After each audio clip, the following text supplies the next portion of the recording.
नमस्कार। आज की बात में आपका स्वागत है। आज हम बात करेंगे चीन की। आज मैं आपको बताऊंगा चीन की नई चाल के बारे में। आज मैं आपको दिखाऊंगा कि चीन ने चालाकी से किस तरह से प्रोपेगेंडा वॉर शुरू किया है।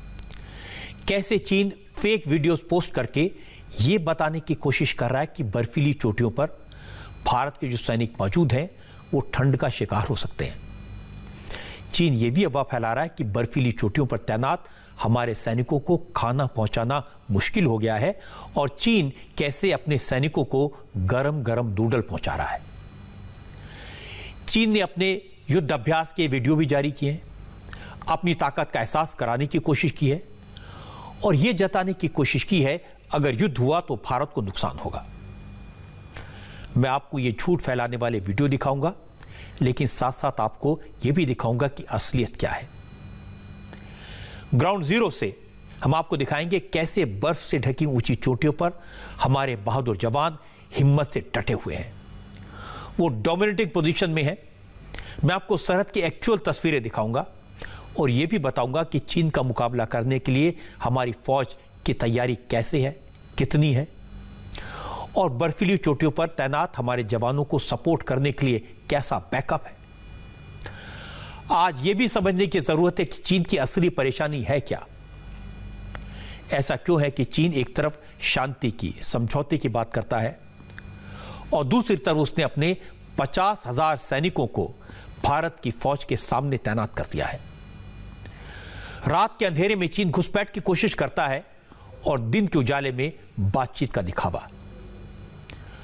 आज यह जानना भी जरूरी है कि भारत के विदेश मंत्री के साथ चीन के विदेश मंत्री की बातचीत का नतीजा क्या निकला और इस नतीजे को बीजिंग में बैठे हाईकमान ने कैसे कुछ ही घंटों में उड़ा दिया। तो सबसे पहले तो यह देखते हैं कि चीन भारत पर प्रेशर बनाने के लिए, अपने जवानों का मोरल बनाए रखने के लिए किस किस तरह के वीडियो जारी कर रहा है और किस तरह का प्रोपेगेंडा कर रहा है। यह देखना बहुत इंटरेस्टिंग है।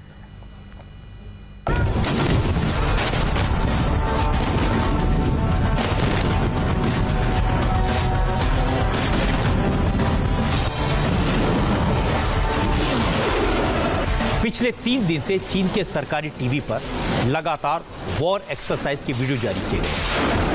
दावा किया जा रहा है कि भारत अगर पीछे नहीं हटा, भारत ने सरहद पर टेंशन कम करने की कोशिश नहीं की, तो भारत को युद्ध के लिए तैयार है। चीन की सेना तिब्बत में लगातार युद्ध का अभ्यास कर रही है। चीन का दावा है ये वीडियो तिब्बत मिलिट्री कमांड का है और यहां पर 2 दिन पहले भी एयरबॉर्न ट्रूप्स की ड्रिल कंडक्ट की गई थी। चीन का दावा है कि ये वॉर ड्रिल्स भारत चीन बॉर्डर पर मौजूदा सिचुएशन को देखकर ही की जा रही है।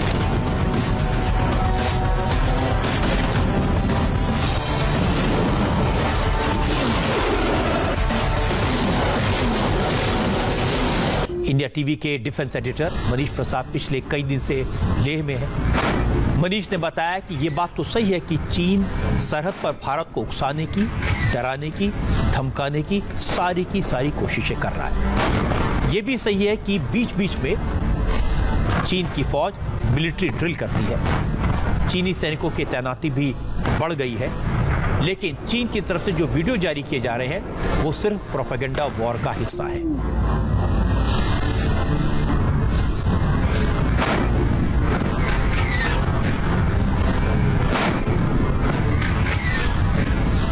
इसी तरह का एक वीडियो चीन की तरफ से रिलीज किया गया। इसमें सैकड़ों टैंक्स, चाइनीज पीएलए की पूरी यूनिट को दिखाया गया है।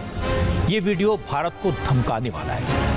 कहा गया अगर बॉर्डर डिस्प्यूट सुलझाने में डिप्लोमेटिक एफर्ट फेल हो गए तो फिर मिलिट्री एक्शन के जरिए भारत का जो भ्रम है उसको हम तोड़ देंगे।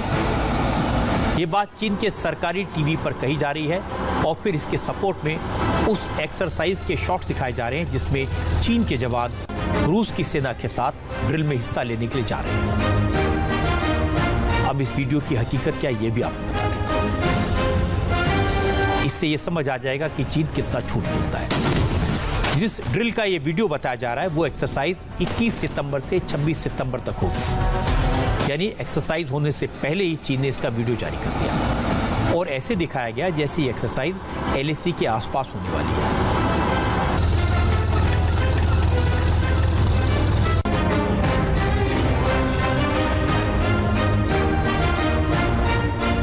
आज के ज़माने में आमने सामने का युद्ध तो कम होता है, लेकिन जंग टेक्नोलॉजी के जरिए लड़ी जाती है और जंग शुरू हो उससे पहले प्रोपेगेंडा वॉर लड़ी जाती है और चीन वही कर रहा है। लेकिन हमारी फौज अब पूरी तरह से तैयार है, हर तरह से तैयार है। चीन के वीडियो कब के हैं, कहाँ के हैं, कोई नहीं जानता।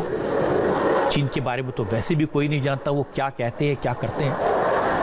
लेकिन कई दिन से लेह में मौजूद हमारे संवाददाता मनीष प्रसाद ने बताया कि भारत के जवान पूरी तरह मुस्तैद हैं। हथियारों का जमावड़ा हमारी तरफ से भी कम नहीं है, सैनिकों की तैनाती हमारी तरफ भी चीन से कम नहीं है। और जहां तक एक्सरसाइज का सवाल है तो आसमान में हमारे फाइटर जेट और जमीन पर हमारे टैंक्स हर वक्त तैयार हैं।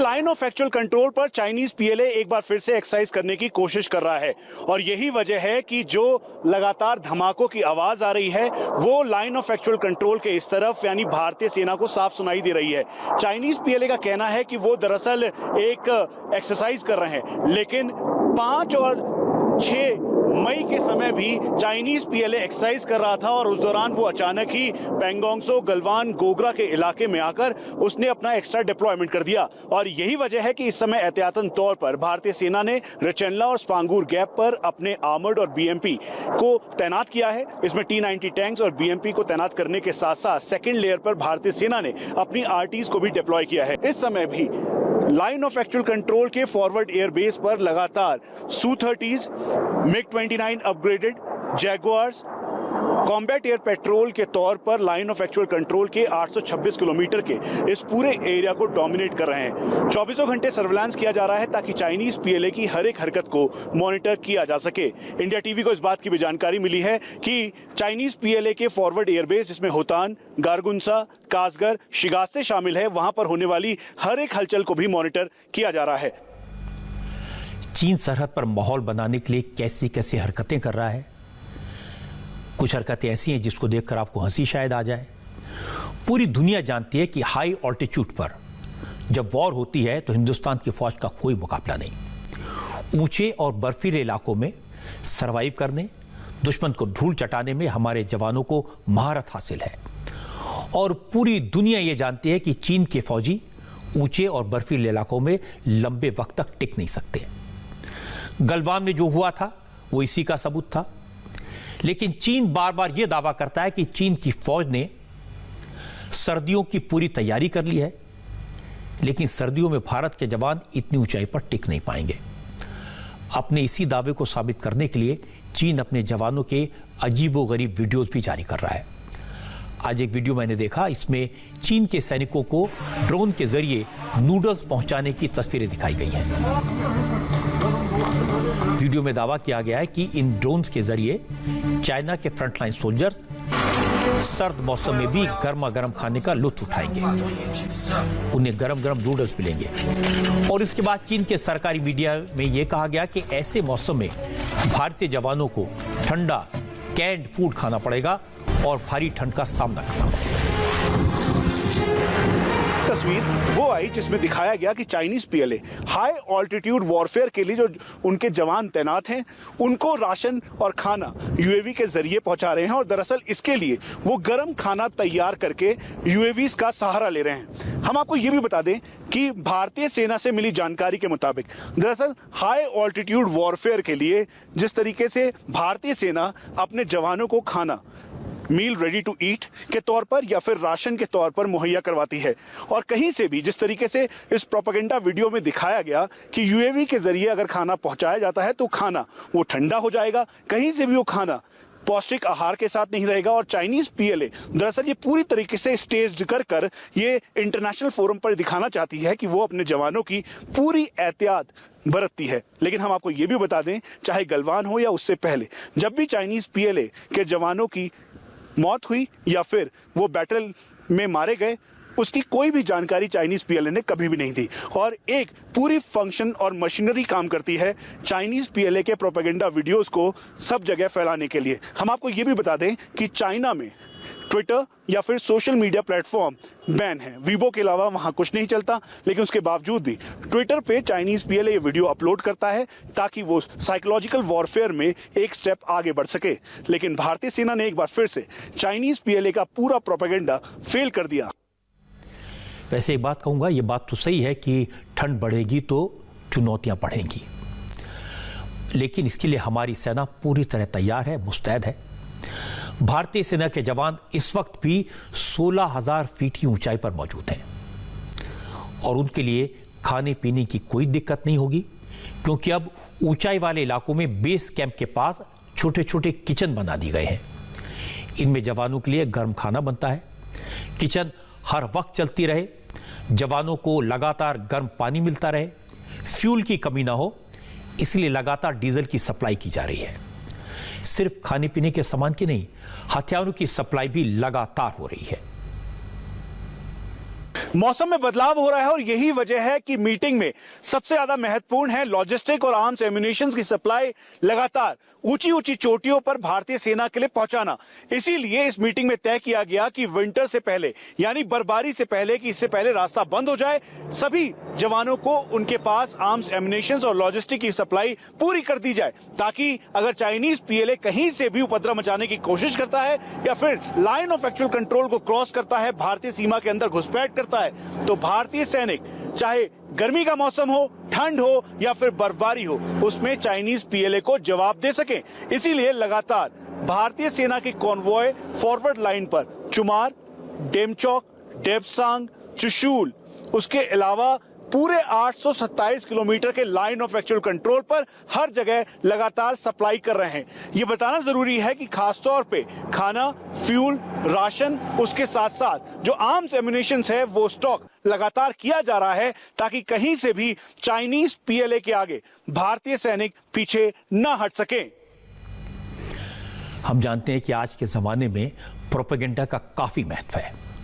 खासतौर पर वॉरलाइक सिचुएशन में प्रेशर बनाने के लिए खबरें फैलाई जाती हैं, लेकिन चीन ने जो भी वीडियो दिखाए, जो भी झूठ फैलाने की कोशिश की, उसका जवाब भारत ने सरहद की असली तस्वीरों से दिया और वही तस्वीरें मैंने आपको दिखाई। पूरी दुनिया जानती है कि बर्फीली पहाड़ियों पर ठंड के मौसम में सरहद की हिफाजत करने में हमारे जवान बेस्ट हैं, सर्वोत्तम हैं, और ये चीन की बड़ी चिंता है। दूसरी बड़ी बात यह कि एलएसी पर हमारी फौज चोटियों के ऊपर है और चीन की फौज नीचे। एलएसी पर पहली बार भारत की फौज डोमिनेटिंग पोजीशन में है। चीन को यह बर्दाश्त नहीं हो रहा। आप देख सकते हैं कि पहली बार चीन कह रहा है कि भारत की फौज ने कब्जा कर लिया, उसे पीछे हटना चाहिए। अब तक तो हम कहते थे कि चीन अंदर घुसाया और चीन को पीछे हटना चाहिए। क्योंकि चीन इस सारी चीजों से फ्रस्ट्रेटेड है, तो वो चालाकियों पर उतर आया है। लेकिन जब ये चालाकियां काम नहीं आ रही, तो भारत की तरफ चीन की हर चाल का जवाब दिया जा रहा है, तो चीन ने बातचीत का ड्रामा भी किया। और मैंने जानबूझकर ड्रामा शब्द का इस्तेमाल किया है, इसकी वजह आपको बताता हूं। असल में कल रशिया में एससीओ समिट के साइडलाइन पर एलएसी डिस्प्यूट को लेकर पहली बार भारत और चीन के विदेश मंत्रियों की 1-to-1 फेस-टू-फेस मीटिंग हुई। दोनों नेताओं के बीच डिटेल में बॉर्डर इशू डिस्कस हुआ। तय हुआ कि टेंशन को कम किया जाए और इसके लिए 5 पॉइंट एजेंडा भी तय हुआ। दोनों देश इस बात पर राजी हुए कि लाइन ऑफ एक्चुअल कंट्रोल पर डी एस्केलेशन होना चाहिए। विवादित जगहों पर दोनों देशों के सैनिकों को पीछे हटना चाहिए। दोनों देशों ने यह बात मानी कि बॉर्डर पर मौजूदा हालात किसी के भी फायदे में नहीं है। साथ ही दोनों विदेश मंत्रियों ने इस बात पर भी सहमति जताई कि सीमा पर दोनों देशों के फौजी अफसर एक दूसरे से बातचीत करें, ताकि जल्द से जल्द डिसएंगेजमेंट का प्रोसेस शुरू हो जाए और दोनों एक दूसरे से प्रॉपर डिस्टेंस मेंटेन करें, जिससे टेंशन कम हो सके। 5 पॉइंट एजेंडा में यह बात भी थी कि बॉर्डर को लेकर दोनों देशों के बीच जो भी एग्रीमेंट्स हुए हैं, दोनों सेनाएं उनका पालन करेंगी और बॉर्डर पर शांति और सौहार्द बनाने के लिए कदम उठाएंगे, ताकि विवाद न बढ़े, झगड़ा और न हो। दोनों देशों ने इस पर सहमति जताई कि बातचीत के लिए स्पेशल रिप्रेजेंटेटिव मैकेनिज्म और working mechanism for consultation and coordination on India China border affairs, इसकी मीटिंग भी जारी रहनी चाहिए। जॉइंट स्टेटमेंट में यह भी होता हुआ कि दोनों देशों को नए कॉन्फिडेंस बिल्डिंग मेजर्स पर भी काम करना होगा। कल देर रात जब ये जॉइंट स्टेटमेंट जारी हुआ तो लगा कि चीन अब रास्ते पर आ गया है, वो समझ गया है। लेकिन हैरानी की बात है कि मॉस्को में जॉइंट स्टेटमेंट जारी होने के कुछ ही देर बाद चीन ने अपनी लाइन बदल दी। चीन के सरकारी मीडिया में यह कहा जाने लगा पहले इंडियन आर्मी को पीछे लौटना होगा, तभी उसकी फौज भी अपने कदम वापस खींचेगी। यह कहा गया कि अगर भारत पीछे नहीं हटेगा तो दोनों देशों के विदेश मंत्रियों के बीच जो जॉइंट स्टेटमेंट रिलीज हुआ है उसे पेपर टॉक्स के अलावा कुछ और नहीं समझा जाएगा। इसके बाद चीन ने अपने विदेश मंत्री की तरफ से एक अलग बयान जारी किया। विदेश मंत्री के इस बयान में कहा गया कि बॉर्डर डिस्प्यूट को लेकर चीन का रुख बिल्कुल सख्त है। भारत को बॉर्डर पर प्रोवोकेशन रोकने चाहिए, फायरिंग जैसी घटनाएं नहीं होनी चाहिए। वांग यी की तरफ से कहा गया कि जरूरी यह भी है कि जितने भी सैनिकों ने घुसपैठ की है उन्हें अपने सामान के साथ पीछे लौटना चाहिए। चीन की तरफ से कहा गया कि फ्रंटियर ट्रूप्स को फौरन डिसएंगेज होना चाहिए ताकि सिचुएशन डीएस्केलेट हो सके। अब मैं आपको बताता हूं कि आखिर चीन इस तरह की हरकतें क्यों कर रहा है, चीन चाहता क्या है, चीन की असली परेशानी क्या है, फ्रस्ट्रेशन क्या है। असल में इस बार हमारे फौजी उन चोटियों पर पहुंच गए हैं जहां अब से पहले कभी हमारी फौज निगरानी के लिए नहीं जाती थी। ये चोटियां स्ट्रेटेजिक पॉइंट ऑफ व्यू से बहुत इंपॉर्टेंट हैं। इस वक्त हमारी फोर्स की तैनाती ऐसी है जिससे भारत की पोजीशन चीन के मुकाबले कई गुना मजबूत है। पैगोंग त्सो इलाके की 24 चोटियों पर भारतीय फौज के जवान सीना ताने तैनात हैं। मनीष प्रसाद ने बताया कि इस वक्त साउथ पैगोंग त्सो इलाके में इंडियन आर्मी की तैनाती से चीन की फौज परेशान है। साउथ पैगोंग त्सो में फिंगर 4 की सबसे ऊंची चोटी पर अब इंडियन पोस्ट बन चुकी है। हमारे जवानों ने प्रीएम्प्टिव मेजर्स के साथ मिडनाइट ऑपरेशन करके करीब 6000 मीटर की ऊंचाई यानी करीब 18000 फीट की ऊंचाई पर अपनी प्रेजेंस दर्ज करा दी।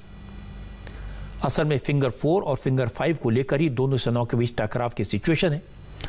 चीन ने इस इलाके में हैवी डिप्लॉयमेंट किया हुआ है, इसीलिए भारतीय सेना भी मिरर डिप्लॉयमेंट कर रही है, यानी जितनी फौज चीन की उतनी हमारी थोड़ी ज्यादा ही होगी।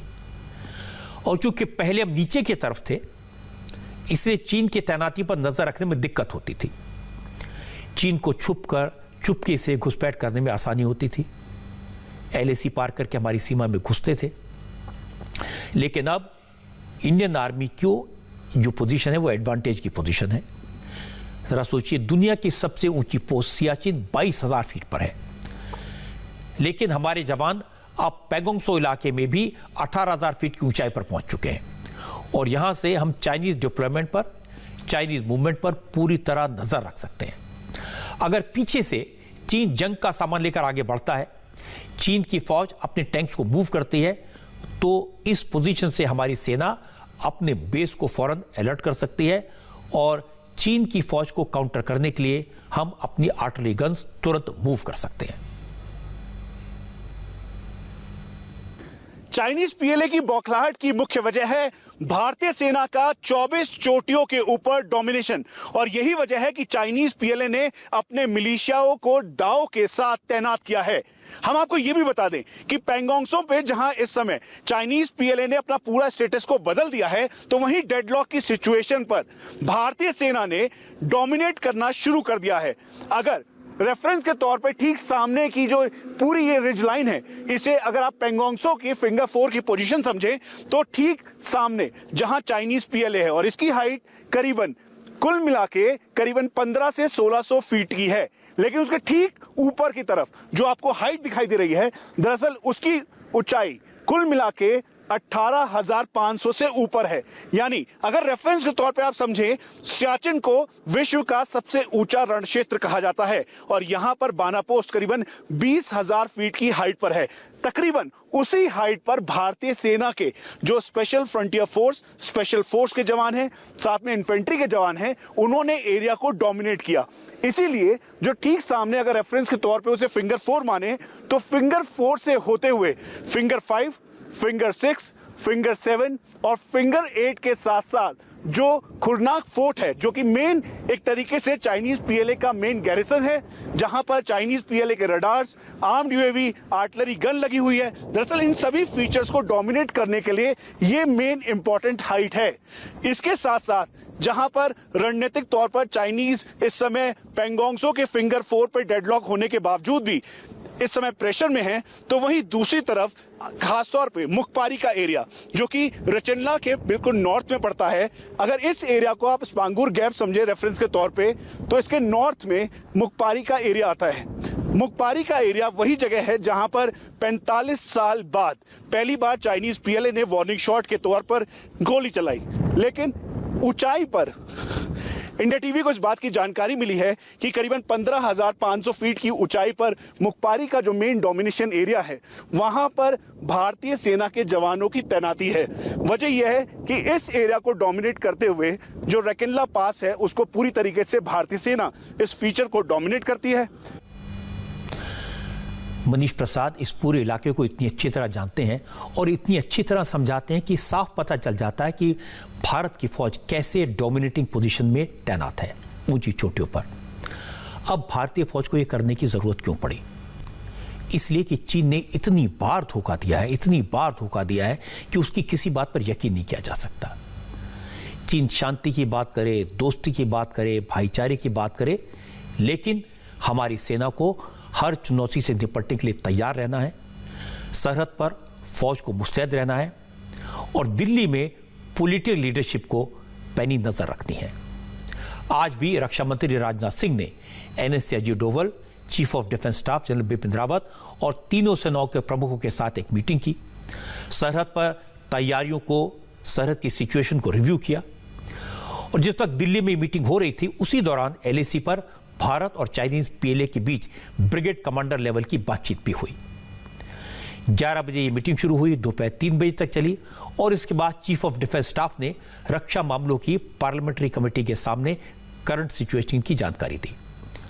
इस मीटिंग में शरद पवार मौजूद थे। पहली बार आज राहुल गांधी भी इस मीटिंग में शामिल हुए। मीटिंग में बताया गया कि जवानों को हाई ऑल्टीट्यूड एरिया में किस तरह से रसद, खाने पीने का सामान पहुंचाया जा रहा है। शाम को प्रधानमंत्री नरेंद्र मोदी को एनएसए अजीत डोवल ने ताजा सिचुएशन के बारे में ब्रीफ किया। चीन सरहद पर प्रोपेगेंडा क्यों कर रहा है? चीन भारत पर दबाव क्यों बना रहा है? चीन का हाल इतना बुरा क्यों है? यह समझने की जरूरत है। कुछ दिन पहले तक चीन गलवान में अच्छी पोजीशन में था। हमारे 20 जवान शहीद हुए थे। उस समय भारत ने चीन की दोस्ती का भरोसा किया था, इसलिए ऊंची चोटियों पर भारत ने अपनी पोजीशन नहीं ली थी और चीन ऐसी हरकत कर पाया। लेकिन अब यह साफ है कि चीन की कथनी और करनी में अंतर है। इसीलिए हमारी फौज ने चीन को कहां मारा, कौन कौन सी नस दबाई, ये मैं आपको बताता हूं। सरहद पर भारत की फौज ऊंची चोटियों पर तैनात है, ऐसी पोजीशन पर काबिज है कि पूरे इलाकों में उसका डोमिनेशन है। चीन इससे बहुत परेशान है, भारत को पीछे हटाना चाहता है, इस सिचुएशन को बदलना चाहता है, क्योंकि उसे मालूम है ऐसे हालात में अगर जंग की, युद्ध हुआ तो बहुत मार पड़ेगी। चीन की दूसरी परेशानी है कि भारत ने उससे होने वाले व्यापार पर पाबंदी लगाई है, कमर तोड़ दी है। अब चीन की कोशिश है कि एलएसी पर बात होती रहे, मामला चाहे लटकता रहे, लेकिन भारत ने चीन के बिजनेस पर जो रोक लगाई थी उसे वापस ले लिया जाए, क्योंकि बिजनेस की मार चीन को बर्दाश्त नहीं हो रही। चीन की तीसरी तकलीफ यह है कि पूरी दुनिया में आज भारत की डिप्लोमेसी का, नरेंद्र मोदी की लीडरशिप का प्रभाव है। आज अमेरिका, रशिया, यूरोप से लेकर बड़े बड़े मुल्क भारत के साथ खड़े हैं। वो चीन की चालाकियों को समझते हैं, इसलिए चीन आइसोलेटेड है और किसी तरह इस सिचुएशन से निकलना चाहता है। और सबसे बड़ी बात यह है कि इन सारी बातों का असर चीन की टॉप लीडरशिप की इंटरनल ताकत पर पड़ता है। इसीलिए मुंह में राम, बगल में छुरी, दिखाएंगे ये कि हमारे पास बहुत ताकत है, लेकिन कोशिश है कि भारत इस डोमिनेटिंग पोजीशन से पीछे आ जाए। आज की दूसरी बड़ी खबर मुंबई से आई है, हैरान करने वाली तस्वीरें। शिव सैनिकों ने एक रिटायर्ड नेवी अफसर के घर पे उन्हें खींचकर उन्हें पीटा, खून खून कर दिया। शिव सैनिकों की शर्मनाक हरकत की तस्वीरें आपको दिखाऊं, इससे पहले शिव सैनिकों ने आज वो हरकत की जिसकी हर तरफ निंदा हो रही है। इसकी तस्वीरें देखकर आपको भी गुस्सा आएगा। मुंबई के कांदीवारी इलाके में शिव सैनिकों ने एक रिटायर्ड नेवी अफसर को उसके घर से खींचकर बुरी तरह पीटा। मदन शर्मा नाम के रिटायर्ड नेवी ऑफिसर ने उद्धव ठाकरे का एक कार्टून व्हाट्सएप पर फॉरवर्ड कर दिया था। बस शिव सैनिक नाराज हो गए, दादागिरी दिखाने मदन शर्मा के घर पहुंच गए, जबरदस्ती सोसाइटी में घुसे, मदन शर्मा को घर से खींच कर लाए, फिर इस बुजुर्ग पर लात घूंसों की बारिश कर दी, उनके कपड़े फाड़ दिए, इतना पीटा कि मदन शर्मा की आंखों की नसें फट गई, आंखों से खून निकल आया। ये तस्वीर आप देखिए, शिव सैनिकों की हरकत कैसे कैमरे में कैद हुई। और जैसे ही वीडियो सामने आया, लोगों का गुस्सा भड़का तो रिटायर्ड नेवी अफसर से मारपीट करने के इल्जाम में समता नगर पुलिस स्टेशन में एफआईआर दर्ज की गई। एफआईआर में कमलेश कदम नाम के शख्स और उसके 8 साथियों को आरोपी बनाया गया है। कोई कार्टून था, वो आपका सोनिया गांधी जी का, पवार जी का और अपना सीएम, महाराष्ट्र सीएम जी का, उद्धव ठाकरे जी का। कोई कार्टूनिस्ट था, वो कार्टून बना करके वो मीडिया पर डाला हुआ है व्हाट्सएप पर। तो व्हाट्सएप पर आने से मैं भी, जब मेरे को मिला तो वो भी मैं फॉरवर्ड किया, तो उसके वजह से वो लोग, मेरे को लगता है हमारे गेट पर सीसीटीवी लगा हुआ है, उन पर हमको मालूम नहीं है किस पार्टी के हैं वो एग्जैक्टली। कितने लोग थे लगभग? करीब 8-10 आदमी थे। एक आदमी आवाज़ करके बोल रहा है कि ये आरएसएस बीजेपी का है करके। अच्छा, ऐसा इसको मारो। हम तो हिंदुस्तान के लिए काम किए थे, ना तो कोई राज्य के लिए और ना तो कोई जात के लिए हमने नहीं किया था। लेकिन यहाँ पर जो अभी हो रही है वो बहुत गलत हो रहा है, ऐसा नहीं होना चाहिए। ये सरकार, मुझे लगता है कि नहीं होना चाहिए इस तरह का सरकार। ये पूरा नेपोटिज्म में चल रही है सरकार। मुंबई चलते हैं, राजेश कुमार हमारे संवाददाता हमारे साथ हैं। राजेश, ये तस्वीरें देखिए, बहुत दुख हुआ, शर्मनाक तस्वीरें हैं। नेवी के रिटायर्ड अफसर के साथ इस तरह का व्यवहार, बहुत सारी रिपोर्ट डिटेल्स थी, हमने दिखाई हैं। आपके पास क्या अपडेट है? देखिए, बहुत ही शर्मनाक तस्वीर है और इसे गुंडागर्दी से कम कुछ नहीं कहेंगे रजत जी। फिलहाल जो जानकारी आ रही है उसमें ये साफ कर दिया है पुलिस ने कि कमलेश कदम नाम का जो शख्स है वो शिवसेना शाखा का प्रमुख है और उसके साथ जो लोग गए थे, 6 लोग गए थे, वो भी शिवसेना से ही ताल्लुक रखते हैं। और काफ़ी पॉश सोसाइटी है, पॉश इलाका है, जहाँ से खींच के, फ्लैट से खींच के बाहर इस रिटायर्ड नेवी ऑफिसर को मारा गया है। सिर्फ एक कार्टून फॉरवर्ड करने पर, पुलिस भी यही बता रहे हैं कि कार्टून फॉरवर्ड किया था, उन्होंने बनाया भी नहीं था, व्हाट्सएप के जरिए फॉरवर्ड किया था, जिसके बाद उन पर हमला किया गया है। दोपहर की यह वारदात है। पुलिस ने जो धाराएं लगाई हैं रजत जी, वो सारे बेलेबल ऑफेंसेस हैं और अभी तक किसी की गिरफ्तारी भी नहीं हुई है इस मामले में। हालांकि पुलिस जरूर कह रही है कि उन्होंने आइडेंटिफाई कर लिया है और जल्द गिरफ्तार करेंगे। रजत जी। राजेश, बहुत बहुत शुक्रिया इस अपडेट के लिए। अगर कोई व्यक्ति किसी कार्टून को फॉरवर्ड करे तो एक गुनाह तो नहीं हो सकता? उद्धव ठाकरे का जो कार्टून इस नेवी अफसर ने फॉरवर्ड किया था, उसमें उद्धव सोनिया गांधी और शरद पवार के सामने हाथ जोड़कर खड़े हैं। सोनिया गांधी के लिखा है माताश्री और शरद पवार के लिखा है पिताश्री। अब ये महाराष्ट्र में उद्धव ठाकरे की पॉलिटिकल सिचुएशन पर कमेंट है। इसमें तो ऐसा कुछ नहीं है कि कार्टून बनाने वाले को या इसे फॉरवर्ड करने वालों को पीटा जाए। जिन लोगों ने हरकत की है उनके खिलाफ सख्त से सख्त एक्शन होना चाहिए। और मुझे लगता है कि शिव सैनिकों की इस हरकत के लिए, इस गुंडागर्दी के लिए उद्धव ठाकरे को इस फौजी से माफी मांगनी चाहिए, ये सोचकर कि उनके पिता बाला साहब ठाकरे खुद एक कार्टूनिस्ट थे। बाला साहब ठाकरे के कार्टून भी बहुत तीखे होते थे। बाला साहब ठाकरे अपने कार्टूनों के माध्यम से पॉलिटिकल कमेंट करते थे, लेकिन उनकी तारीफ होती थी। किसी ने उनके साथ इस तरह की बात कहने की कोशिश नहीं की। इसलिए उद्धव ठाकरे को, बाला साहब ठाकरे को याद करके इस मामले में एक्शन तो तुरंत लेना चाहिए।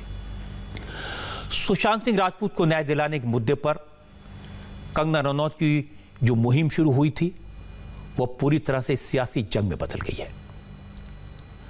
कंगना राजनीतिक बयान दे रही हैं, शिवसेना, कांग्रेस और एनसीपी को निशाना बना रही हैं, बीजेपी कंगना का बचाव कर रही है और शिवसेना अब कंगना को ये दिखाने की कोशिश कर रहे हैं कि पावर का मतलब होता क्या है। और इसका नतीजा है कि अब मुंबई पुलिस ड्रग्स से कंगना का कनेक्शन तलाशने में जुटी है। कंगना के खिलाफ जांच के आदेश तो कल ही हो गए थे, अब मुंबई पुलिस ने तैयारी भी कर ली है।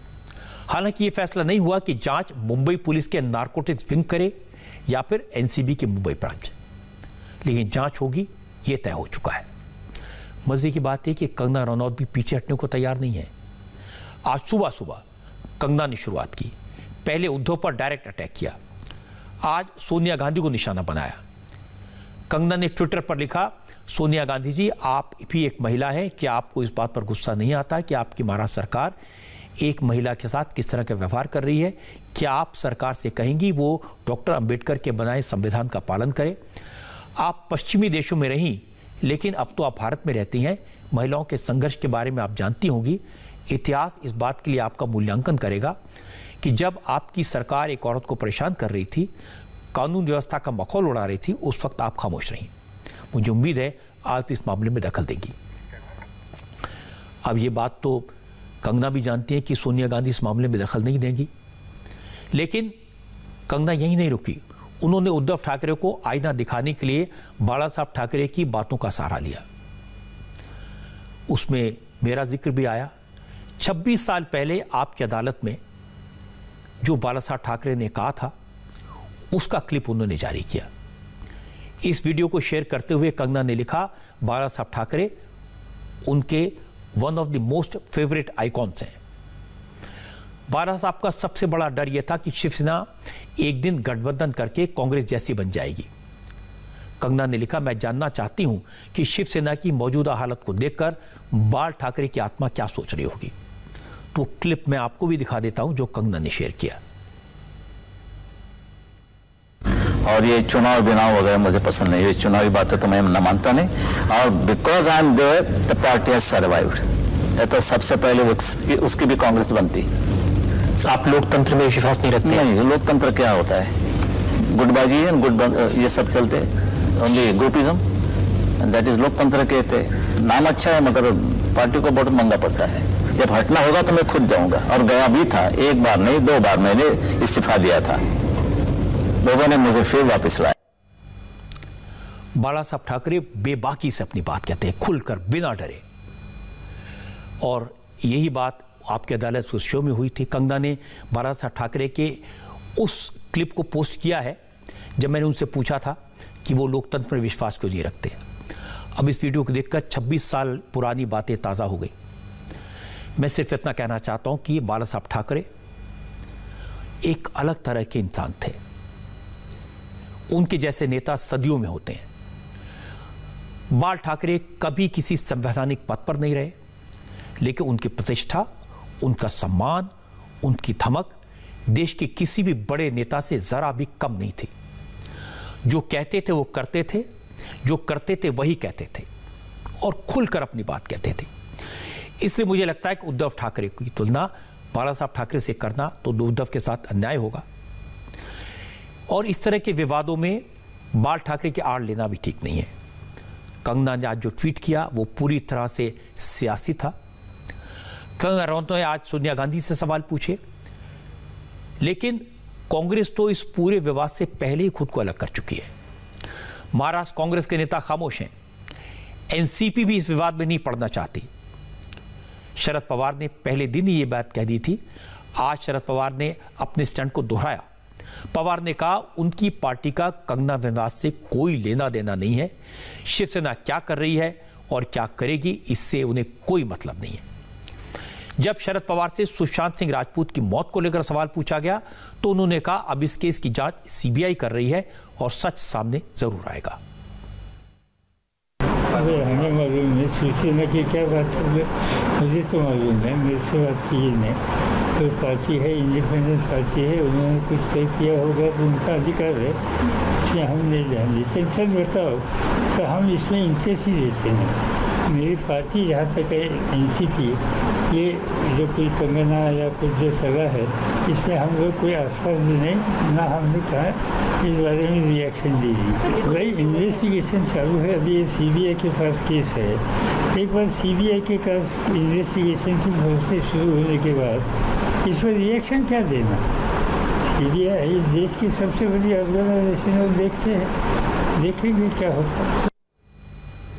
शरद पवार बहुत अनुभवी नेता हैं, वो समझते हैं और अब शिवसेना भी समझ गई है कि लोगों की भावनाएं कंगना के साथ हैं। जिस तरह से कंगना के घर में तोड़फोड़ हुई, उसके बाद उसके साथ सिंपैथी हुई।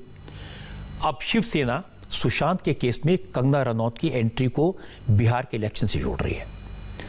आज सामना में लिखा गया कि सुशांत केस की सीबीआई जांच हो रही है, रिया गिरफ्तार हो गई हैं। ऐसे में एक प्लान के तहत कंगना रनौत मुंबई आई, मुंबई पुलिस की ही सिक्योरिटी में अपने घर पहुंची। बिहार का चुनाव जीतना एक खास जाति के वोट पाने के लिए इस मौत पर राजनीतिक इन्वेस्टमेंट किया जा रहा है। हालांकि जब शिवसेना के नेताओं से पूछा जाता है क्या कंगना के घर में तोड़फोड़ के पीछे सियासत नहीं है, तो शिवसेना का हर नेता भी कह रहा है कि वो तो बीएमसी का एक्शन था, इससे शिवसेना का क्या लेना देना। तो सामना कुछ कहता है, नेता कुछ कहते हैं। बीएमसी अपना काम कर रही है, बीएमसी के काम में जाने का मुझे कोई हक नहीं है। बीएमसी ने कानूनन काम करना चाहिए और कानूनन वो काम कर रही कि नहीं, उसको देखने के लिए कोर्ट बैठा है। मेरा फिर से यही कहना है कि बीजेपी को या रामदास जी आठवले को ये कहना है क्या कि कंगना रनौत का इलीगल अगर कंस्ट्रक्शन है तो वो वैसे ही रखना चाहिए, उसको हाथ नहीं लगना चाहिए क्योंकि वो कंगना रनौत का है। वैसे शिवसेना की ये बात पूरी तरह गलत भी नहीं है कि मामला सुशांत सिंह की मौत का हो या फिर कंगना रनौत का, दोनों मामलों में सियासत जमकर हो रही है। आज महाराष्ट्र के पूर्व मुख्यमंत्री देवेंद्र फडणवीस मुंबई से पटना पहुंचे। फडणवीस ने कहा कि शिवसेना दूसरों पर इल्जाम लगा रही है, लेकिन शिवसेना को बताना पड़ेगा कि कंगना के बयानों पर सियासत शुरू किसने की। फडणवीस ने कहा कि बीएमसी दाऊद इब्राहिम का घर तो नहीं तोड़ पाई, लेकिन कंगना का घर तोड़ने पहुंच गई। देखिए भैया, कंगना का मुद्दा तो बीजेपी ने नहीं उठाया, क्या जरूरत थी? आप क्यों ऐसा बयान देते हो कि उन्होंने मुंबई नहीं आना चाहिए? आप क्यों बयान देते हो उन्होंने ऐसा करना चाहिए? पूरी आपकी सिस्टम क्यों लग जाती है? मुद्दा बड़ा क्यों हुआ? कंगना तो कोई राष्ट्रीय नेता नहीं थी, कंगना तो कोई ऐसा विषय नहीं था कि जो राष्ट्रीय स्तर पर चला जाए। आपने उसको बड़ा किया, आपने उसके घर जाकर तोड़ा। अब रोज शिवसेना के नेताओं के किसके किसके घर अवैध है, किसके ऑफिस अवैध है, चीजें बाहर आ रही है। आप दाऊद का घर तोड़ने नहीं जाते, उसका घर तोड़ने जाते हो। इस विषय को बड़ा किसने किया? बीजेपी का संबंध क्या है? अब सवाल है कि कंगना जो कुछ कह रही हैं शरद पवार के बारे में, उद्धव ठाकरे के बारे में, सोनिया के बारे में, इन सारी बयानबाजी से बिहार चुनाव में बीजेपी को फायदा होगा?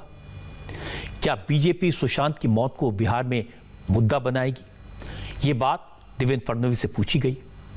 इस पर उन्होंने कहा कि कंगना ने सुशांत के लिए न्याय की लड़ाई शुरू की थी, इसलिए कंगना शिवसेना के निशाने पर है। फडणवीस ने कहा सुशांत की मौत बीजेपी के लिए चुनावी मुद्दा नहीं है, ये बिहार के लोगों की भावना से जुड़ा मामला है और बीजेपी सुशांत को इंसाफ दिलाने की मुहिम में बिहार के लोगों के साथ है।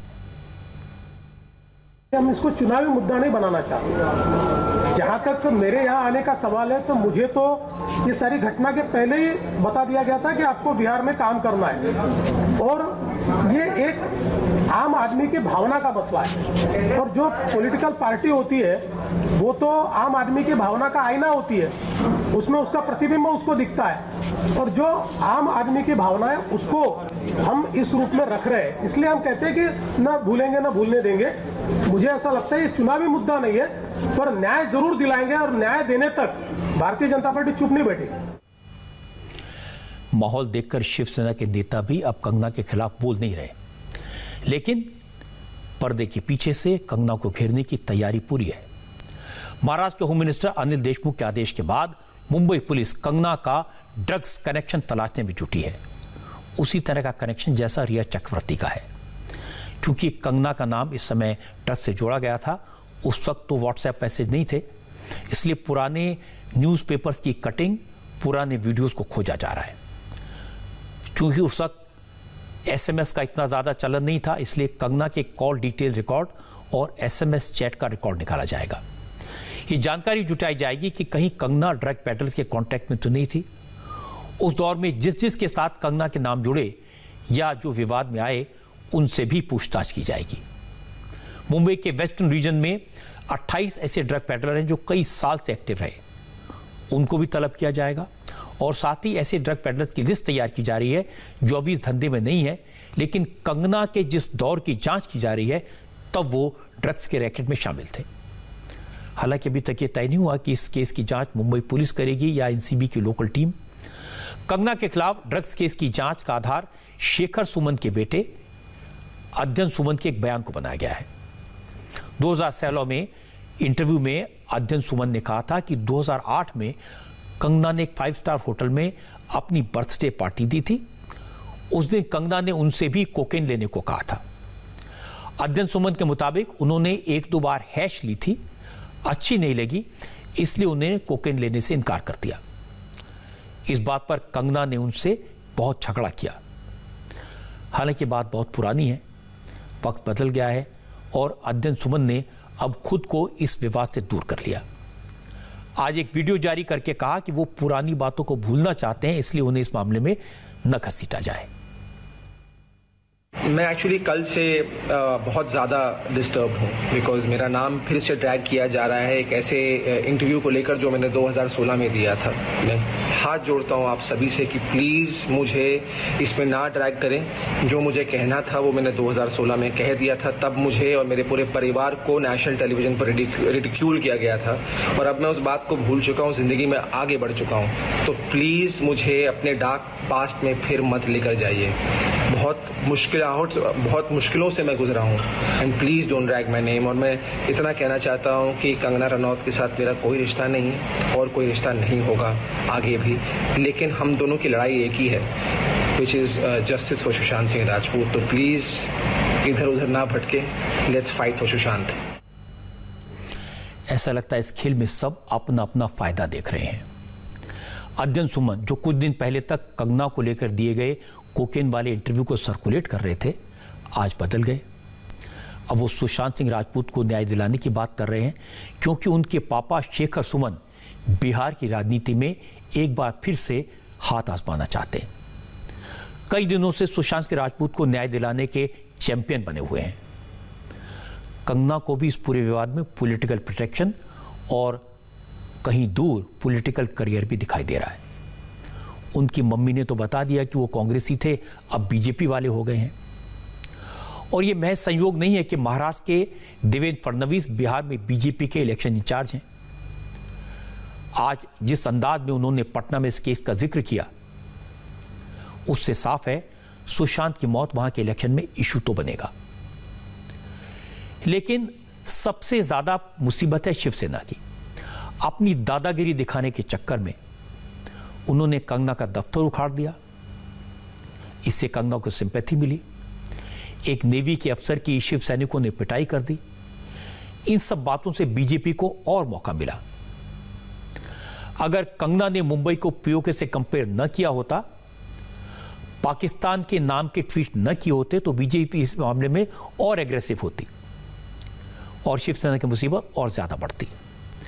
लेकिन जहां तक मैं शिवसेना को जानता हूं, उन्हें इन सब बातों से कोई फर्क नहीं पड़ेगा और वो कंगना के खिलाफ ड्रग्स का मामला बनवाएंगे, कुछ और भी केस खेलेंगे और जब तक बिहार का इलेक्शन चलेगा, बीजेपी की तरफ से इसी तरह की बयानबाजी होती रहेगी। कंगना की बयानबाजी सुशांत को न्याय दिलाने के इशू पर शुरू हुई थी और सुशांत की मौत की जांच अब ड्रग रैकेट तक पहुंच चुकी है और ड्रग्स केस में रिया चक्रवर्ती जेल में है। अपडेट यह है कि अब रिया चक्रवर्ती को कम से कम अगले 4 दिन तक और मुंबई की भायखला जेल में रहना पड़ेगा, क्योंकि आज कोर्ट ने रिया की जमानत की अर्जी को नामंजूर कर दिया। मुंबई के सेशन कोर्ट ने ड्रग्स के केस में गिरफ्तार रिया, उनके भाई शौविक समेत सभी 6 आरोपियों को जमानत देने से साफ इनकार कर दिया। इससे पहले इसी केस में गिरफ्तार 3 लोगों को जमानत मिल चुकी है, इसलिए रिया को उम्मीद तो थी कि जमानत मिल जाएगी। लेकिन नारकोटिक्स कंट्रोल ब्यूरो ने यह कहकर जमानत देने का विरोध किया कि रिया सिर्फ ड्रग्स की खरीद फरोख्त में शामिल नहीं थी, रिया दूसरों को ड्रग्स सप्लाई भी करती थी। इसलिए रिया के खिलाफ एनसीबी ने एनडीपीएस एक्ट की दफा 27A लगाई है और अगर यह अपराध साबित हो गया तो 10 साल की सजा का प्रोविजन है। इसलिए इस धारा के तहत जो केस दर्ज हुआ है उसमें जमानत मिलना भी मुश्किल होता है। रिया की मुश्किलें बढ़ाने वाली एक और खबर आई। सुशांत के घर से रिया के घर में ड्रग्स का कुरियर डिलीवर करने वाले एक लड़के ने दीपक और शौविक को पहचान लिया। एनसीबी का दावा है कि जांच के दौरान यह पता चला इसी साल अप्रैल में लॉकडाउन के दौरान आधा किलो ड्रग्स से भरा पैकेट रिया के घर पर डिलीवर किया गया था, जिसे शौविक ने रिसीव किया। एनसीबी ने डिलीवरी करने वाले लड़के को पकड़ा है। इस कुरियर बॉय ने दीपेश सावंत और शौविक चक्रवर्ती को पहचान लिया है। कुरियर बॉय के फोन की कॉल डिटेल भी शौविक और दीपेश सावंत से मिली। लॉकडाउन में सुशांत बीच बीच में रिया के घर रहने जाते थे, लेकिन जब भी वो रिया के घर जाते थे अपने साथ बर्ड्स लेकर नहीं जाते थे। पता चला कि रिया के घर जाने से पहले ही सुशांत बर्ड्स कुरियर के जरिए भिजवा देते थे। कुरियर बॉय ने पूछताछ में इस बात को कंफर्म किया और एनसीबी ने उसके बयान को दर्ज भी किया। यह खुलासा रिया की मुश्किलें बढ़ा सकता है, क्योंकि अब तक ड्रग्स खरीदने और इस्तेमाल करने की जो मात्रा बताई जा रही थी वो कुछ ग्राम में थी। लेकिन अगर यह साबित हो जाता है कि सुशांत के घर से आधा किलो ड्रग्स का पैकेट रिया के घर भेजा गया था जब सुशांत वहां रहते थे, तो फिर यह सिर्फ ड्रग्स रखने और कंज्यूम करने का मामला नहीं रहेगा, यह ड्रग डीलिंग का मामला बनेगा और रिया की दिक्कतें बढ़ सकती हैं। आपसे थोड़ी देर पहले कांग्रेस से एक बड़ी खबर आई। सोनिया गांधी ने कांग्रेस वर्किंग कमेटी में बड़े बदलाव किए। कई सीनियर नेताओं को पदों से हटाया गया। सोनिया गांधी ने आज कांग्रेस में बड़ा फेरबदल किया है। कांग्रेस ने गुलाम नबी आजाद को महासचिव पद से हटा दिया है। अंबिका सोनी, मल्लिकार्जुन खड़गे और मोतीलाल वोरा जैसे सीनियर नेताओं को महासचिव पद से हटा दिया गया है। अब कांग्रेस में 9 महासचिव होंगे। प्रियंका गांधी यूपी की प्रभारी महासचिव बनी रहेंगी। मुकुल वासनिक को मध्य प्रदेश का इंचार्ज बनाया गया है। हरीश रावत को महासचिव बनाया गया है, उन्हें पंजाब की जिम्मेदारी दी गई है। रणदीप सिंह सुरजेवाला को कर्नाटक का प्रभारी बनाया गया है। अजय माकन राजस्थान के प्रभारी महासचिव होंगे। केसी वेणुगोपाल भी महासचिव होंगे और वो संगठन का काम देखेंगे। 9 महासचिवों के अलावा राज्यों के लिए 17 इंचार्ज भी बनाए गए हैं। जितिन प्रसाद को बंगाल का इंचार्ज बनाया गया है और बिहार कांग्रेस की जिम्मेदारी शक्ति सिंह गोहिल को दी गई है। सोनिया गांधी ने कांग्रेस वर्किंग कमेटी को भी रिस्ट्रक्चर किया है। नई सीडब्ल्यूसी में 22 मेंबर होंगे। इसके अलावा 26 परमानेंट इनवाइटीज और 10 स्पेशल इनवाइटीज होंगे। गुलाम नबी आजाद और अंबिका सोनी को महासचिव पद से भले हटाया गया हो, लेकिन दोनों सीडब्ल्यूसी में बने रहेंगे। दिग्विजय सिंह, मीरा कुमार, जयराम रमेश और सलमान खुर्शीद को सीडब्ल्यूसी में परमानेंट इनवाइटी बनाया गया है। इसके अलावा सोनिया गांधी की मदद के लिए एक स्पेशल कमेटी बनाई गई है। जो सबसे इंपॉर्टेंट बात है, इसमें AK एंटनी, अहमद पटेल, केसी वेणुगोपाल, मुकुल वासनिक और रणदीप सुरजेवाला को रखा गया है। यह कमेटी कांग्रेस में संगठन से जुड़े फैसले लेने में सोनिया गांधी को असिस्ट करेगी। इसका मतलब तो बिल्कुल साफ है, जिन नेताओं ने कांग्रेस को बनाया बढ़ाया उनकी छुट्टी कर दी गई है।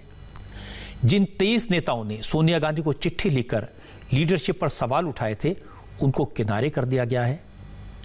बदलाव का मैसेज साफ है।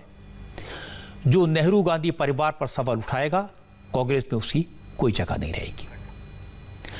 फिलहाल एक ब्रेक के लिए रुकेंगे और ब्रेक के बाद मैं आपको दिखाऊंगा अलीगढ़ में हुई लूटपाट की हैरान करने वाली तस्वीरें। लुटेरों ने बंदूक निकालने से पहले हाथ सैनिटाइज किए और फिर ज्वेलरी लूटकर भाग गए। अलीगढ़ से आज एक हैरान करने वाला वीडियो सामने आया। यहां लुटेरों ने कोरोना गाइडलाइंस और सोशल डिस्टेंसिंग का पालन करते हुए एक ज्वेलरी शॉप से 35 लाख रुपए का सोना और 40,000 रुपए का कैश लूट लिया। ये वारदात अलीगढ़ के खैर बाईपास रोड पर हुई। यह सुंदर ज्वेलर्स नाम की एक ज्वेलरी शॉप है। दोपहर 1 बजे 3 बदमाश दुकान में आए। तीनों ने मास्क पहना था। लोगों ने समझा कोरोना की वजह से मास्क पहना हुआ है। इसके बाद इन लड़कों ने दुकानदार से सैनिटाइजर लेकर अपने हाथ सैनिटाइज किए। दुकानदार को लगा कि ग्राहक हैं, लेकिन तभी इन लड़कों ने तमंचा निकालकर लूटपाट शुरू कर दी।